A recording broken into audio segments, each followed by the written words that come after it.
friends, welcome back to Call Me After Coffee. My name is Bree. If you're new, you're welcome. If you've been around for a while, thanks for coming back.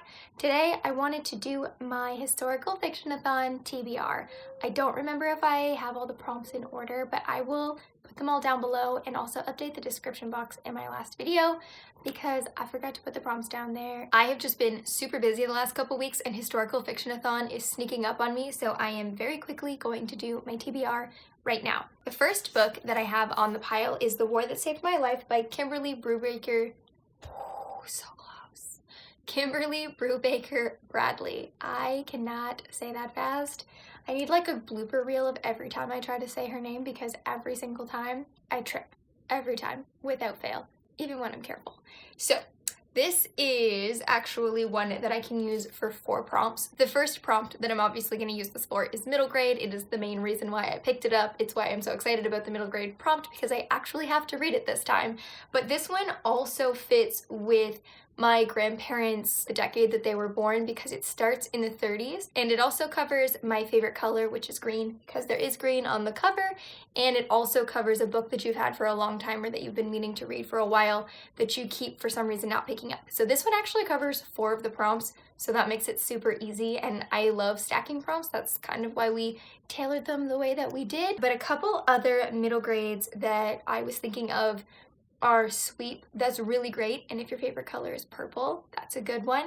And then another one that I was thinking of is The Dollmaker of Krakow, which is a World War II historical fiction set in Poland, and that one is just amazing. I loved it so much. It's going on my favorites of the year list, but that one has, I think, green, blue, and red on the cover.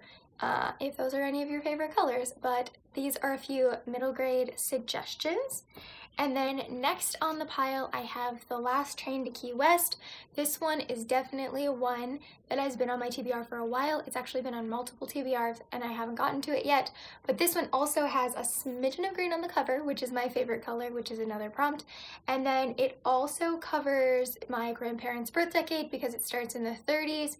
And this one is my mystery pick because on the back, it says, while she can't deny the growing attraction to her new husband, his illicit business interests may threaten not only their relationship but her life. So I assume this is going to have a mystery aspect to it, and this is one that is not World War II historical fiction, so obviously this is set right before the war. I also wrote down a few historical fiction books that I've read that I think could fit, either do fit or could fit for the mystery aspect of things. So one is definitely The 13th Tale. This one, I can't remember what era it's set in, but it's not current, so it's definitely historical fiction, but then it also definitely has a mystery aspect, and for people who like a slightly more spooky feeling book, that is something that fits with the whole December spooky kind of theme, in case you're looking for an idea for something like that. 13th Tale is one of my favorite books from the year, so obviously I'm going to stick that on the list. I loved it, and it's just super quirky and weird and gothic and awesome, and I loved it. Another one is Things in Jars. I believe this one is in the 40s, I think. I think this one bounces back and forth between the 20s and 40s, but I can't remember. It's been a while, so don't hold me to that part. But it is historical fiction. It's also got a mystery aspect. It's also like a magical realism kind of creepy, spooky book, or paranormal, I guess technically it would be, because one of the characters I think is a ghost. It's interesting. I loved it. It's another one of my favorite books from this year. And then a couple more I didn't love, but I thought were okay. I think The Deep, I can't remember if I gave it 3.5 or 4 stars. I actually really enjoyed the writing of The Deep by Omakatsu. I will have these pictures up around me as I go. I thought the writing style was really, really great. I just didn't love, like, it wasn't a 5-star read for me. And for it definitely has a mystery aspect, a slightly paranormal vibe to it. But it's not really scary. Like, if you're looking for a horror book that's gonna be scary, it's really not that scary. It's not scary at all, actually. I didn't think it was scary at all. Thought that the, like, spooky elements of it were very, very slim to none. There's definitely stuff there, but it just didn't creep me out. But yeah, I liked the writing style. I didn't love the ending, but overall I thought it was a pretty decent book. I think I gave that one a 4. And then the last one on the list is one that I personally didn't love, but I've seen a lot of really highly high praise reviews going up for it, and that's Mexican Gothic. That one is another one that is definitely got a mystery aspect. It's like Gothic vibes, and if your grandparents are born in the 50s, it covers that, and I think the cover is green and red, if either of those are your favorite colors, if I remember correctly. Also, Things in Jars is blue, and 13th Tale is like brown and green and red, I think, and The Deep is blue. So, just color suggestions, mystery suggestions. Next on the pile is another one that I've had for a really long time. Like, this one I've probably had for two years, maybe 3 years. I guess not a really long time, but a while.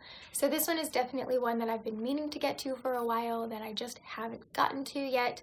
This one is also, it starts in the 30s. It's set during World War II. I'm not exactly sure where, but as far as I know, it's about a family. I think it's a father and some sons who smuggled Jews out from whatever their village is and like to safety in their boat. And my sister read this and she said that it was really good, so I'm excited to get to it. This is like one of my little book outlet hidden gems.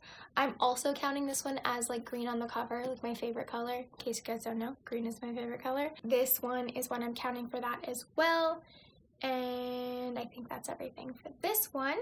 And then the last one that I have here is one that's been on my TBR for a while, not a long time, since maybe the spring.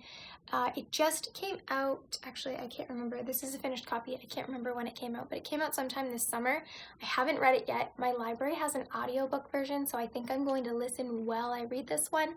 I really want to get to this one. I read the first like 10 or 15 pages when I got it, and I was really enjoying it, so I have a feeling I'm really going to enjoy this one.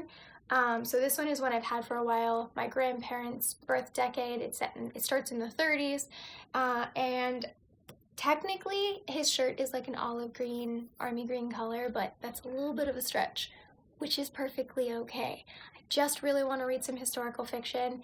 And then a few more historical fiction recommendations I just wanted to make. One is Hum If You Don't Know the Words. I love this book. It's set, I think, in the 70s during apartheid, and the cover of that one is green and yellow, if either of those are your favorite colors. Another one is A Gentleman in Moscow, which could pretty much count for anything between, I think like 1920 and 1950s. Something in there, depending on how old your grandparents are. Again, the whole book doesn't have to take place, it just has to mention the decade that they were born in it. That's all. So a lot of the World War II books, like, they could be for the 30s or the 40s because it did cross over. Gentleman in Moscow is a great one. I loved it. It's one of my favorite books. I've read it twice. I think it's fantastic. Another one is Salt of the Sea, which is World War II historical fiction. So that era, it has got blue on the cover. I think A Gentleman in Moscow is black, white, and red. Anywho, that is everything that I have for recommendations and my own TBR for the readathon. Let me know down below if you plan on participating, if any of these are on your TBR, what's on your TBR. Leave all that down below. If you have any suggestions that fit for any categories, or you want to make suggestions for your favorite color, definitely drop that down there. Let's have a little community chat down in the comment section. Let's help each other out and pick some good books. I am so excited for this readathon. Well, while you're down there, if you haven't already, please subscribe and hit the bell so you don't miss future notifications. I do upload most Mondays and Thursdays, and I will talk to you guys all soon. Thanks so much for watching. Bye.